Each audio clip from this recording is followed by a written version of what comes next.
PM কিষাণ প্রকল্পে কৃষকদের জন্য বিরাট বড় সুখবর। পিএম কিষাণ প্রকল্পে 20 নম্বর কিস্তির টাকা কবে দেবে, আজ তার ফাইনাল তারিখ প্রকাশ করল কেন্দ্র সরকার এবং টাকা দেবার নতুন নামের লিস্ট প্রকাশ করেছে কেন্দ্র সরকার।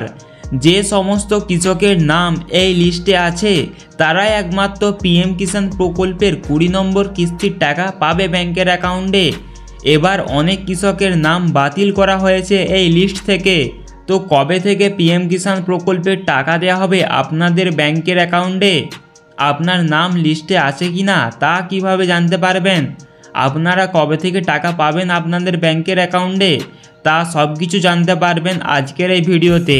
তাই ভিডিওটিতে একটি লাইক করে দিবেন আর চ্যানেলটিকে সাবস্ক্রাইব করে নেবেন, কারণ পিএম কিষাণের যাবতীয় খবর আপনি সবার আগে পেয়ে যাবেন। এই সতর্ক বার্তাটি একবার শুনুন।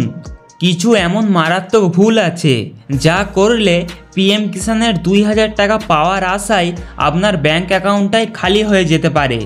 তো চলুন আপনাদের সাবধান করে দিই।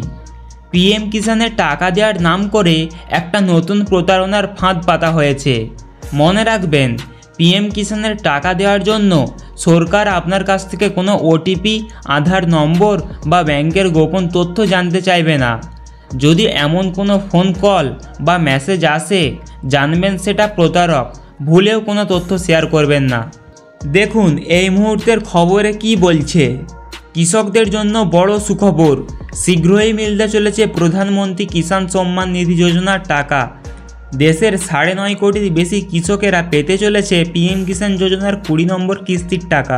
2019 সালে চালু হওয়া এই স্কিমে এখন পর্যন্ত 19টি কিস্তি দেওয়া হয়েছে। 19টি কিস্তিতে মোট 3.68 লাখ কোটি টাকা সরাসরি কৃষকদের ব্যাংকের অ্যাকাউন্টে ট্রান্সফার করা হয়েছে। বর্তমানে 20তম কিস্তির টাকার অপেক্ষা করছেন কৃষকেরা।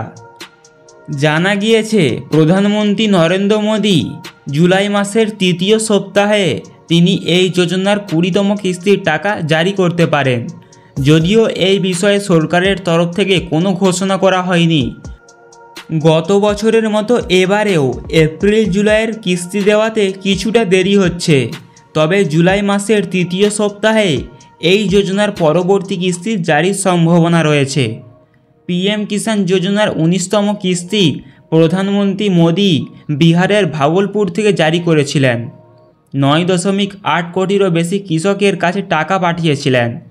আশা করা হচ্ছে 20তম কিস্তির অর্থ বিহারের মতিহারি থেকে পাঠানো হবে। বর্তমানে প্রধানমন্ত্রী মোদী 2 থেকে 9 জুলাইয়ের মধ্যে 5টি দেশে সফরে রয়েছেন। এমন সম্ভাবনা রয়েছে যে তার দেশে ফেরার পরেই প্রধানমন্ত্রী কিষাণ যোজনার 20তম কিস্তির টাকা সরাসরি কৃষকদের ব্যাংকের অ্যাকাউন্টে পাঠাবে। কোন কৃষকদের অ্যাকাউন্টে টাকা আসবে না? যেসব কৃষক এখন পর্যন্ত ইকেওয়াইসি সম্পূর্ণ করেননি তাদের প্রধানমন্ত্রী কিষাণ যোজনার 20তম কিস্তির উপর প্রভাব পড়তে পারে। যারা এখনও এই প্রক্রিয়া সম্পূর্ণ করেননি তাদের দ্রুত নিকটবর্তী সিএসই কেন্দ্রে গিয়ে বা নিজের মোবাইল থেকে ইকেওয়াইসি সম্পূর্ণ করিয়ে নিতে হবে, না হলে টাকা আটকে যেতে পারে।